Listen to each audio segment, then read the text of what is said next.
Di Surabaya, acara ini sangat ditunggu-tunggu oleh masyarakat. Hal-hal yang seperti ini harusnya bisa lebih intensif lagi digalakkan kembali, karena ini kan memberikan input bagi aparat keamanan, bagi pemerintah kota, bagi pemerintah provinsi,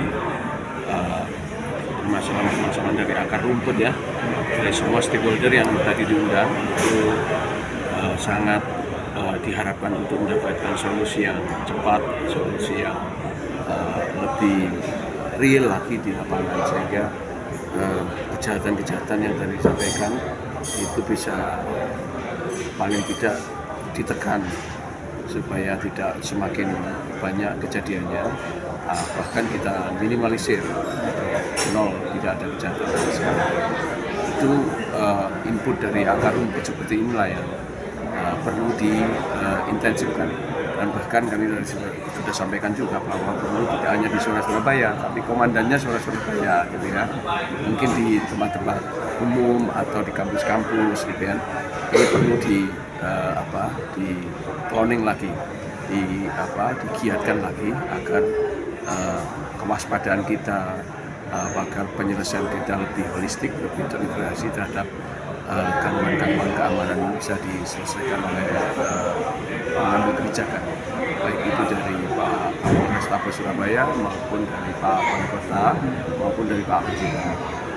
Itu Pak, terkait tadi sempat disinggung dengan mau adanya kereta listrik Pak yang dari Jerman. Oh iya, KRL memang itu sudah ada MOU dengan pemerintah Republik Indonesia antara KfW dari Jerman.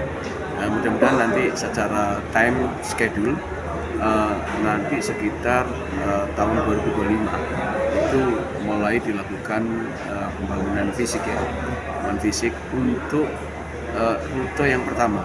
Jadi dari Surabaya menuju Sidoarjo, Gubeng ke Sidoarjo. Ini yang melintasi, nanti ada 6 flyover. Itu kereta listrik yang akan dibangun di sebelah rel yang sekarang. Kalau sudah ada double tracknya, ya dia tidak membangun lagi. Tapi yang belum ada double tracknya akan dibangun double track. Kemudian yang tidak memungkinkan itu nanti akan dibangun flyover. Flyover lewat atas, elevated, relnya di atas. Jadi flyover itu menghubungkan antara yang double track dengan rel yang ada di elevated di atas. Nah, ini di beberapa segmen itu akan ada elevated rail untuk memfasilitasi KRL ini. Itu adalah program 6 kota besar nasional, Kementerian Perhubungan, Direktorat Jenderal Perkeretaapian, untuk public transport kereta listrik yang berwawasan lingkungan ya.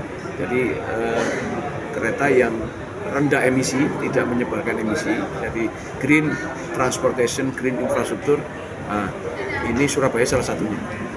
Itu ada 3 rute, ya Surabaya Sidoarjo, kemudian Surabaya Lamongan, kemudian dari Sidoarjo menuju ke Mojokerto. Ini 3 rute ini yang digarap duluan itu adalah Surabaya Sidoarjo. Nanti dari Gubeng Sidoarjo dulu. Nanti dari Gubeng menuju ke Pasar Turi, nanti the next itu nanti akan ada pembahasan rute berikutnya ya. Jadi lewat rel yang sudah ada. Ya, rel yang ada sekarang itu ditambahi 1 rel lagi Pak. Nah, nanti yang tidak memungkinkan daerahnya itu akan elevated, akan dicor di atas. Baik. Relnya di atas. Ya. Baik, terima kasih Bapak. Oke. Layanan angkutan umum.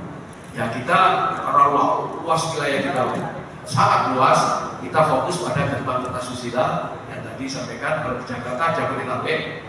Ini masyarakat yang terus melakukan perjalanan pergi pulang, dari pulang ke rumahnya, pergi kerja ke Surabaya.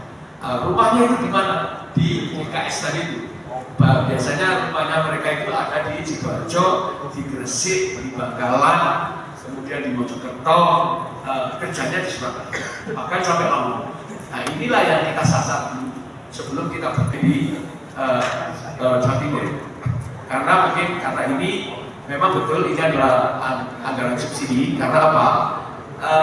Ada penumpang, tidak ada penumpang, bis ini operatornya harus jalan. Untuk itulah ada subsidi. sehingga kontinuitas dari layanan, ketepatan waktu dari layanan bahwa sesuai dengan jadwal kartu pengawasan bis ini harus dijalani. Sehingga apa? Sehingga masyarakat merasa bahwa kami dilayani dengan baik, tepat waktu, dan pada saat jadwalnya itu pasti bisnya ada. Nah, ini semua tergambar di dalam operasional aplikasi Transjatim Ajaib kita. Jadi bis ini berbasis aplikasi, silakan download di Play Store, namanya Transjatim Ajaib.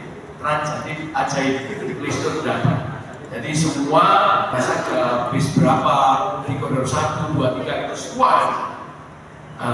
Semua nanti ada 3 koridor yang sudah beroperasi. Koridor 1 itu adalah dari Porong, kemudian Larangan, kemudian masuk tol, turun Bungurasi, masuk lagi ke tol ke arah Gresik. Itu 72 kilo jaraknya. Dan tiketnya hanya 5.000. Mahasiswa, pelajar, santri 2.500. Sepanjang 72 kilo. 72 kilo, 5.000 masuk tol. Nah, ini sangat favorit bagi masyarakat Sidoarjo, Surabaya, dan Gresik. Sangat favorit karena hanya 5.000. Nah, ini kalau menggunakan kendaraan pribadi, pernah kita berikan pertanyaan kepada wawancara kepada masyarakat pengguna, ini bahkan seharinya bisa sampai 30 sampai 35.000 dia mengeluarkan biaya. Ini hanya 5.000. 5.000. Dan tidak heran bahwa load factor sekarang itu sudah mencapai 137%. 137%. Jadi antrian Pak. Ya, ini nanti ke depan kami akan bisa yang sudah 130%, next ini masih 120%, next. Saya apa saja? Next. Nah, 120%. Boleh diberikan statement juga Pak di depan ya. Wah, luar menjaga Surabaya. Sangatnya keren.